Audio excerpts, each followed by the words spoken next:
Well, good morning. Welcome to the second and final part of a series that we started last week called Man Up. And this series is especially for men, but ladies, don't worry.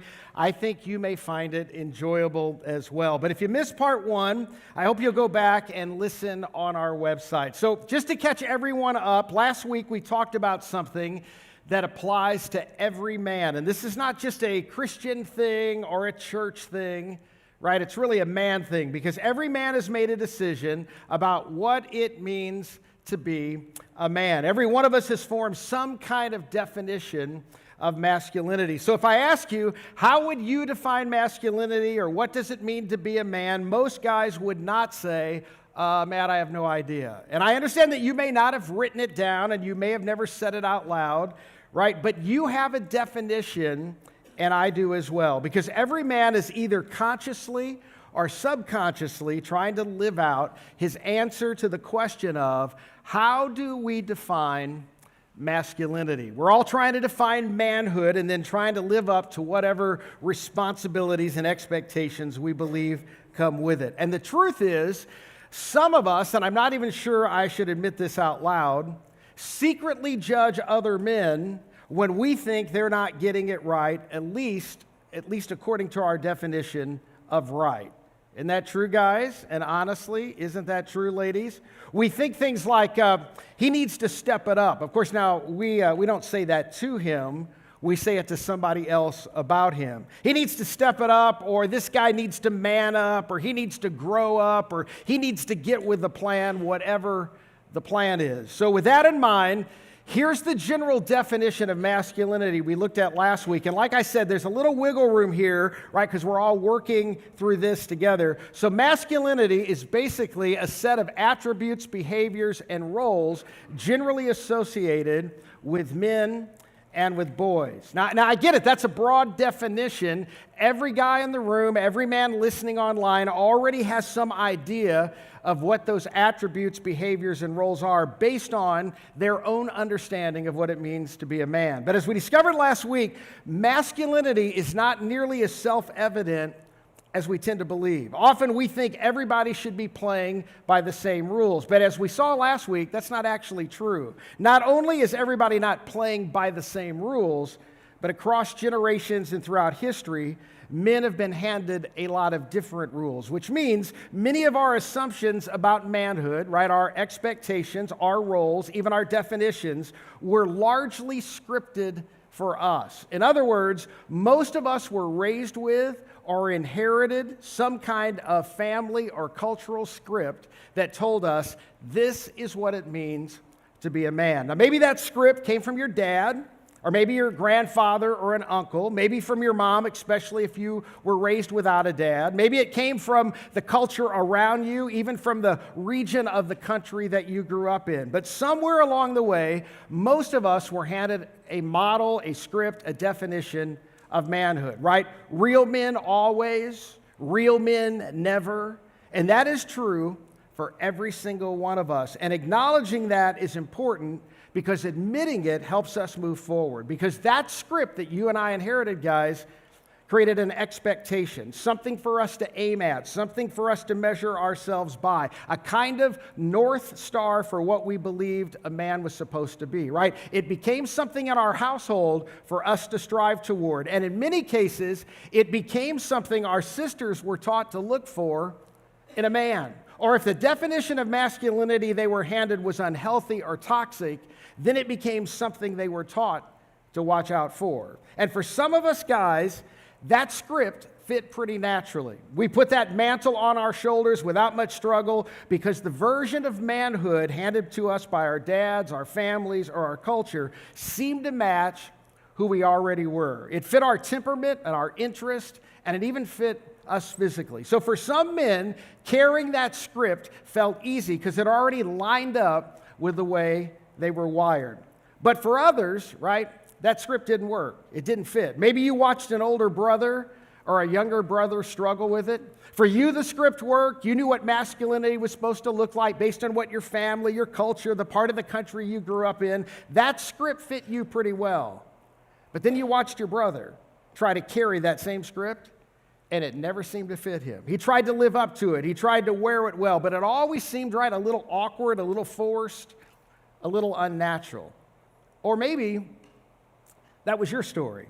Maybe you were the brother. Maybe that script never fit you. Maybe it was never easy for you. And that brings us to what may be an uncomfortable observation for some of us, but I think it's an important one. So guys, I don't want you to check out just yet. To a much greater degree than most of us want to admit, masculinity is a social and cultural construct. And the same is true, ladies, of femininity. Now, I know this message is focused on men, but ladies, I want to say something to the ladies in the room and online just for a moment. And I hope this doesn't come across the wrong way, because talking about these things today can feel like walking through a minefield. So the guys are praying for me right now, but I'm going to step into it anyway, literally. So ladies, think with me about art for a moment. Think about the way female beauty and female sophistication have been portrayed through the ages. For example, medieval art, right? This is an actual painting. Go ahead, put that up there for me, Margaret. There it is, right? That's called A Woman by Robert Campin from the National Gallery in London. Now, at one point, that was the picture of beauty. That was the picture of sophistication. That, ladies, was the ideal. And if you look at some of those paintings today, many of you would probably think, that's not exactly what I'm looking for, right? This is not really the standard. That's not really the thing. Why? Because femininity, as reflected in culture and art, has changed over time. The same is true for masculinity. Masculinity has also been shaped and defined by culture, and it's an important reality for us to recognize, especially, gentlemen, as fathers raising sons. But it's also important for every man who's trying to sort out through his identity and answer the question, what does it really mean to be a man? Because every generation, every culture within every generation develops its own version, its own script, and its own definition of what it means to live out being a man. And this is where we left off last week. And here's what happens. You show up at Springbrook, and you hear me say, men, I want you to be like Jesus. And maybe your first thought is, okay, but I can only take this so far. Because then you look at the person saying it, in this case me, or you think back to the church that you grew up, or the priest you knew, or the denomination you came from, and here's what you think. If you're what we're aiming for, then honestly, I'm not aiming for that. If you're telling me I need to be like Jesus, and somehow you think your way of acting and speaking or presenting yourself is what that looks like, then maybe I'll pass. Or maybe when a preacher says, you need to be like Jesus, this is the image that comes to mind. Put that image up there. There you go. That's a painting by Warner Salmon in 1940. Let's be honest, that is not Jesus. We all know that. But for some of us, because of the pictures hanging in church hallways or the framed artwork at grandma's house, you've seen this picture before, right? This is the image of Jesus we grew up with. And honestly, it's almost like some kind of Jedi mind trick. And you look at that picture and you're thinking, okay, no offense, but this guy couldn't even change his own oil. I mean, honestly, so if that's what we're shooting for, a lot of men are going to say, no thanks, that's not what I'm shooting for, right? And as we said last time, when you think about biblical characters, honestly, there are a lot of men who would rather pattern themselves after somebody else in the Bible than the image of Jesus they grew up seeing in church art. I mean, take example, David. Look at this picture of David. Now, this is David killing Goliath. And for some men, this feels a lot closer to what we think masculinity should look like. I mean, he's holding Goliath's head in his hands, right? He's a warrior, he's a leader. He's a man who charges into battle, a king who inspires courage. I mean, guys, that feels like the picture of masculinity. Or maybe, and honestly, and this is more my tendency, you do not picture Jesus through the lens of medieval art, and you're not first drawn to David, the warrior king, either. Maybe when you guys think about Jesus, you think about the compassionate Jesus. Look at this one. The magnetic Jesus. right? The Jesus who loved people well, who went the extra mile, who drew people in. And let's be honest, guys, some of you, if you could have that hair, I mean, come on, huh? You'd honestly go for Jesus. I mean, that's an amazing picture. I mean, you see this guy and it's like, right, okay, anyway, at this point, we got to take this image down, Margaret, because I think some of the women are getting a little distracted. It's like, whoa, I love Jesus more than I knew. I want to meet Fabio Jesus. He can come into my heart for sure, right? Okay, anyway, so the question is, which is it, right? Is it one or the other? Is it all of one? Is it some of each? And what do we really mean when we say, men, we need to follow Jesus? Well, as I said last time, Jesus of Nazareth actually gives us the script. He models for us a pattern that every man needs to embrace if we're going to be a follower of Jesus. And let me say this for those of you who are not Christ followers, or maybe you used to be, or maybe you've been away from church for a long time, and this is your first time back, or maybe somebody made you come today because you spent the night at their house, and they're like, in this home we go to church. Wherever you are in the journey of faith, I want you to listen closely, because the invitation of Jesus to follow him is worth considering, even if you're not sure what you believe yet. Because the invitation that Jesus extends to men is life-changing. And if you choose to follow Jesus, I promise you this, you will become a better man. Right? You don't need to be afraid that following Jesus will somehow cost you your masculinity, or that you'll become weak or soft or passive, or that you will somehow have to become harsher than you want to be.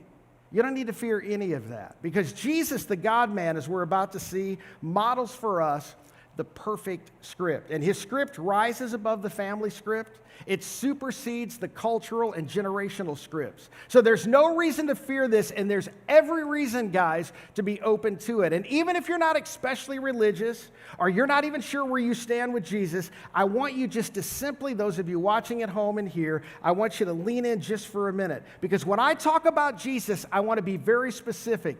I'm talking about Jesus as he was described by the men who knew him personally, as well as the women who walked with him up close. Take John, for example. John, the man who gave us the Gospel of John, grew up as a fisherman. He had calloused hands. He got up early. He spent his days hauling nets and cleaning fish. He was sunburned, road-worn, and not especially educated by the standards of the day. But he knew Jesus personally. And after the resurrection, after traveling around and telling people the good news, John eventually decided it was time to get his story down. So he dictated his experience with Jesus. This is how we get Matthew, Mark, Luke, and John, and in particular here, the Gospel of John. And as I read these words to you, I want to say something that sometimes people misunderstand me when I say it, but I'm going to keep saying it. I do not want you to hear this as me simply reading the Bible. I want you to hear this as the words of a man who spent 3 years with Jesus and then spent the next 20 or 30 years telling people about Jesus.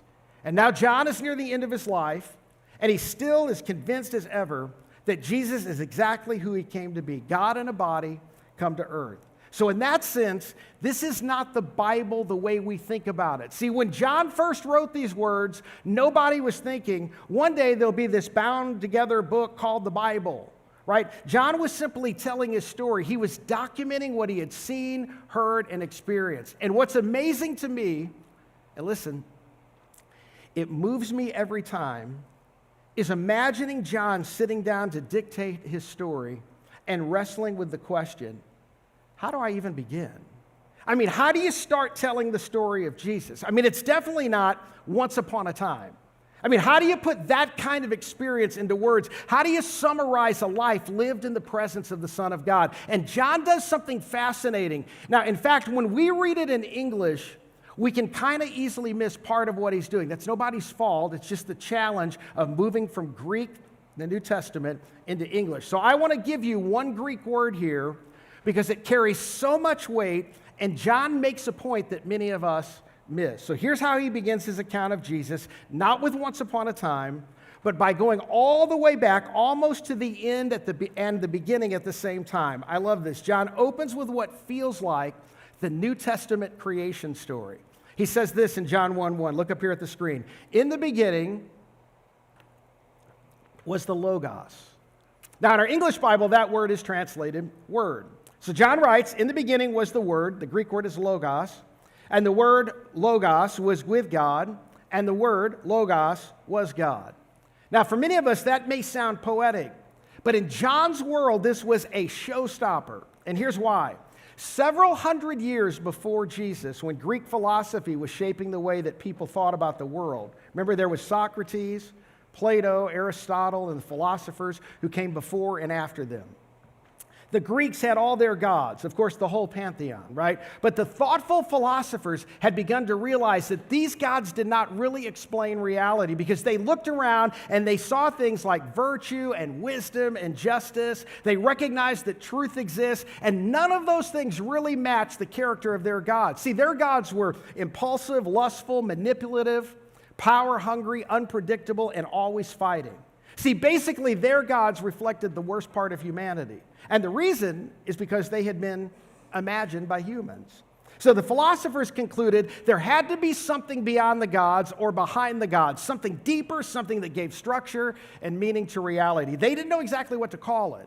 It was not a person to them. It was not one more God. It was not something that they could ever see or touch, but it was real. It was the rational order behind the world. It was the source behind truth, wisdom, justice, and virtue. An invisible but undeniable reality that touched human life. So you know what they called it? Here it is. Logos. Word. And word is really too small a translation because it's bigger than that. It carries the idea of reason and meaning and logic and order and truth, almost like the deep intelligence or rational structure behind everything. They knew it was there. They just did not know who it was. And that's as far as they got. So now think about this. John sits down to tell the story of Jesus, and he's wondering, where do I even begin this thing? How do I explain the one I walked with, listened to, the one I saw face to face, the one who was fully human and yet somehow more than human? So John opens his gospel with a declaration that would have absolutely shaken the world. You see, the Logos was not an it after all. The Logos was not merely an idea. The Logos was not some impersonal force. The Logos was God. And even more startling than that, God had shown up among us as a man who embodied wisdom, justice, truth, and virtue. That's how John begins the story of Jesus. And John is basically saying, listen, this is the best way I know to explain it. And then he goes on, the Logos became a man, the Logos became a person. John 1:14, the word, Logos again, became flesh, and he made his dwelling among us. In other words, he moved into the neighborhood.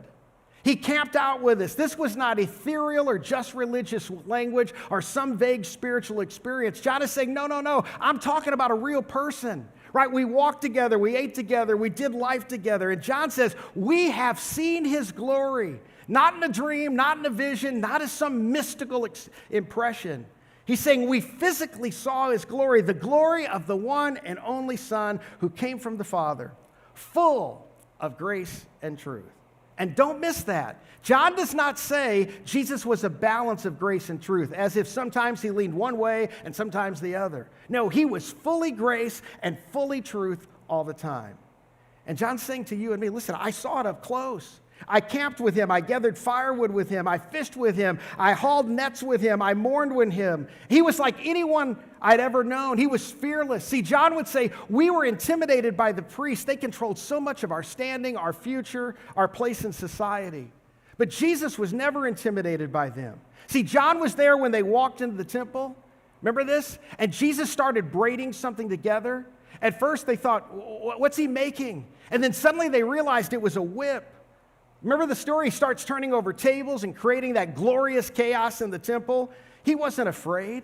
He stood down powerful men. He confronted corruption. He challenged the money changers. And then, almost without missing a beat, he turned around and began healing people, touching the untouchable, moving toward the broken, the wounded, the overlooked. And people could not get enough of him.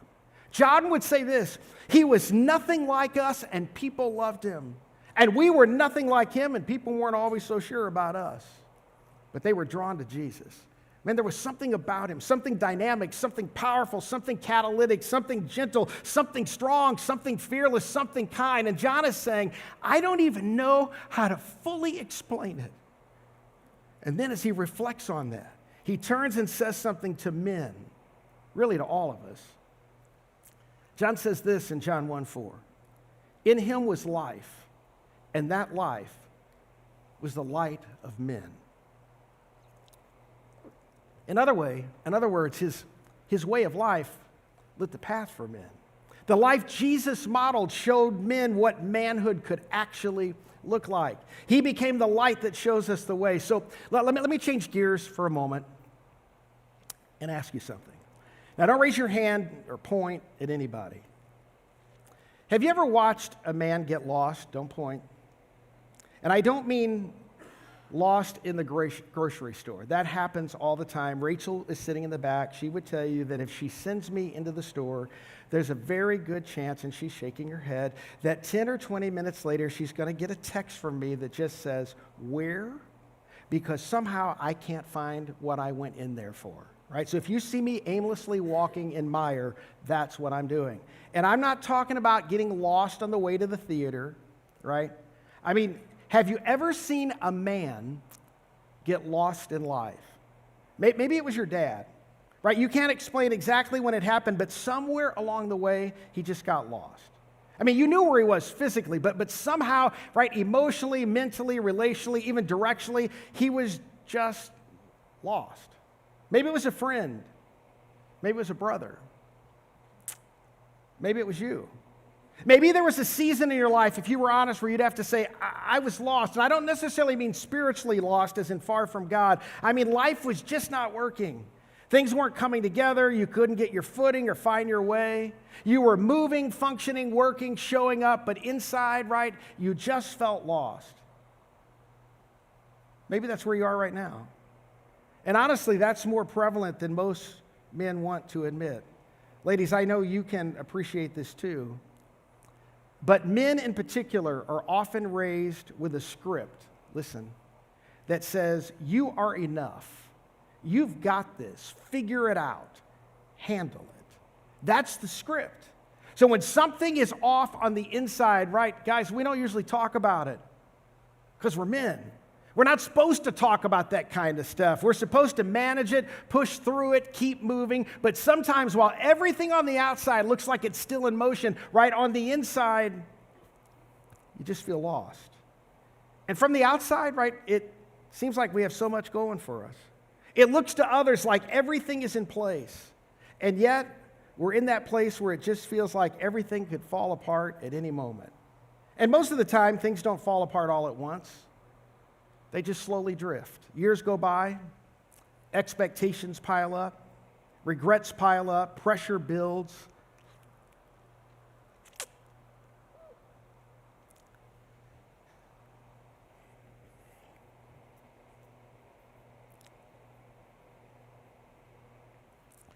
Time starts to feel short. And then a man realizes he's running out of time. So he does something, right? Impulsive, something foolish, trying to make up for lost time. But instead of finding himself, he gets even more lost. And now he's further from the people who love him, further from who he wanted to be and what really matters. And sometimes, right, the scary part is that on the outside, everything still looks fine, right? Things worked out, the career worked out, the money worked out, the image worked out. But even with all of that, right, there's still this nagging sense of not enough, a sense of what's next or who is next. And whatever or whoever shows up next does not fix the last thing, or the last person could not fix either. So now he's really lost. And people on the outside look at him and think, wow, I would so love to be him. And on the inside, he's thinking, no, you really wouldn't. And it's like one day he just crossed a line. He lost his way, he lost the plot. He lost sight of what really mattered. And here's what John is saying to you and to me and men everywhere. Regardless of culture, nationality, background, beliefs, whether you're religious or not, he's saying, this is what I've been trying to tell you. The Logos, God in a body, addressed all of that. He showed us a way around it, a way beyond it, and a way through it. Again, John 1:4 says this, in him was life, and that life was the light of men. He taught us a different way to live and to think, a different way to love and to see the world around us. He lit up everything and everyone, including our understanding of God the Father. Because before Jesus, right, people were confused about what God was like. But Jesus kept saying, in essence, listen, if you want to know what God is like, watch me, look at me, walk with me, sit with me, eat with me, watch how I treat people, watch how I respond, watch how I move toward pain, toward sin, toward sorrow, toward outsiders. If you've seen me, this is what Jesus said, if you've seen me, you've seen the Father in action. He lit up everything, including our understanding of God. And then John says this in John 1:5, look, the light shines in the darkness.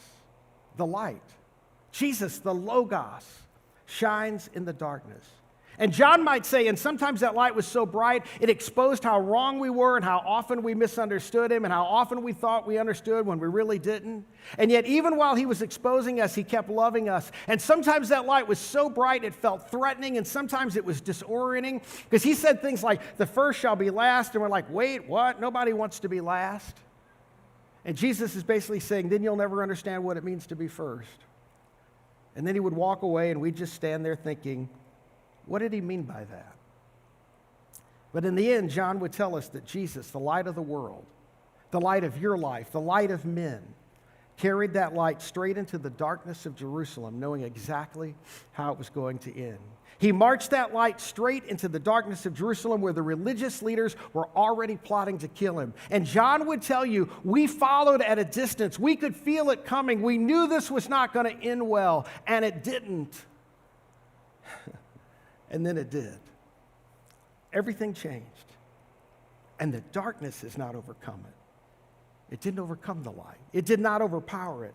It did not snuff it out. The Logos prevailed. The way of the King prevailed. And the darkness lost. You see, Peter and John and the others, the men and the women who actually experienced Jesus, would tell you that. In fact, they have told us that through their lives, their testimony, through their writings that have survived the centuries because they were treasured by the people who came after them. The people who knew Jesus would assure us of this. We were never more alive than when we were with our King. We were never more fully alive than when we walked in the way of the Logos. And I think they would tell us we would do it all over again. So that brings us back to where we left off last time. What does this actually look like? What does it act and feel like? How does it respond and react? And the answer is this: just follow Jesus through the Gospels, and that's where you discover it. So today I want to get you started by giving you a few snapshots drawn directly from the Gospels to help us begin. Because a man who chooses the script of Jesus, listen, is a man who forgives even when he's not been asked. A man who adopts the script of Jesus refuses to return evil for evil. Instead, he looks for an opportunity to return good for evil. Because that is what real strength of character does. And that's exactly what your Heavenly Father has done for you and me. A man who embraces the Jesus script understands that lust reduces a woman in his mind from a person to a thing, something to be used, consumed, and discarded, and that is dishonoring to someone who's precious to the King. A man who embraces the Jesus script leaves revenge in God's capable hands, not because he's weak or afraid, but because he understands that revenge is actually the refuge of weakness, not strength. A man who embraces Jesus' vision of manhood celebrates the success of other men publicly and sincerely because he's no longer controlled by jealousy or envy. He's a man who's not owned by his possessions. Instead, he sees what he has as a trust, as a tool, as an opportunity to express faithfulness to the kingdom of God. He recognizes that everything placed in his hand is ultimately a gift of God's grace. It may come to him, but it's not all for him. He refuses to live by the assumption that if something comes to him, he's automatically meant to be consumed by him. He's a man who defines greatness by how well he elevates others, not by how he successfully elevates himself. He's a man who can stand at the funeral of a friend and weep openly. He's a man who stops to help someone who cannot repay him and may never even return the favor. He's a man more concerned with controlling himself than with controlling the people around him. He's a man who knows when it's time to turn over the tables and when it's time to turn the other cheek, and he's not confused about the difference or about who's being protected in each moment. He's the man more inclined to defend the rights of others than to insist on his own.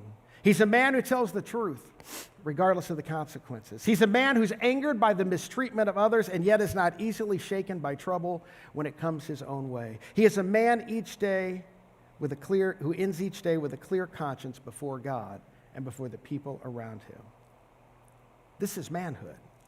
And I don't know, guys, how to give you a stronger invitation than this. And if you forget everything else I say, don't forget this. If you'll take on the Jesus script for your life as a man, you'll become the kind of man who's willing to bring the fight every single day to his two primary enemies, his appetites and his insecurities. A man who embraces the Jesus script defines success as doing the will of his Father in heaven. Now, I want to say something here. This is deeply convicting to me. I want to be that kind of man. And yet in my own strength, I cannot. See, I keep running into my own limits. My patience runs out. My self-control runs out. My kindness runs out. My gentleness runs out. My generosity runs out. My compassion runs out. And in those moments, men, if we're willing to acknowledge our need, if we're willing to admit, you know what? It turns out, guys, we're not enough. I do not have this all together. I can't pull this off without the help of my God. That is where something powerful begins. Because I think John and Peter and the others would say, that's exactly what was amazing about Jesus. He invited us to expose our weakness to one another and to him. And in that place of honesty, we found strength to become more like him, because on our own, we were nothing like him. But we sure loved him, and we wanted to be like him. And I want to be that kind of man. Rachel deserves that kind of man. My sons deserve that kind of man. My grandchildren deserve that kind of man. Guys, your wife deserves that kind of man. Your children deserve that kind of man. Your future wife deserves that kind of man. Your future children deserve that kind of man, because that is who you and I were created to be. That's the kind of man modeled for us by the God-man. So guys, listen. In the meantime, fish and hunt and decorate and paint and hike and code and shoot and design. Drive a Raptor or a Mini Cooper. Collect things, build things, create things, throw things at things, grow things. All that's a part of your design, your interest, your temperament, your personality, your physicalness. We're not all the same. But in the middle of all that, remember this. There is a script that transcends interest, personality, and temperament. It's the script modeled by our Savior. And this is what you and I are invited into. And even if you don't consider yourself a religious person, I would still urge you to consider the script modeled by Jesus. So let's go back to the original question. What does it mean to be a man? And how do we define masculinity? I'm convinced. I think John was convinced. Peter was convinced. The women who knew Jesus were convinced that ultimately the answer is found in the person of Jesus of Nazareth, the Lion of Judah, the Lamb of God, the light of men. And if we follow him, we will not all become the same. Guys, that's not even the goal. But we will become better men. And the world will become a better, safer place for everyone. And one last thing. If you're sitting in here or watching at home and you're not a Jesus follower, maybe it's time to consider becoming one. Because here's what I can promise you. You have nothing to lose that is worth keeping, and everything to gain that truly matters. Listen to this song.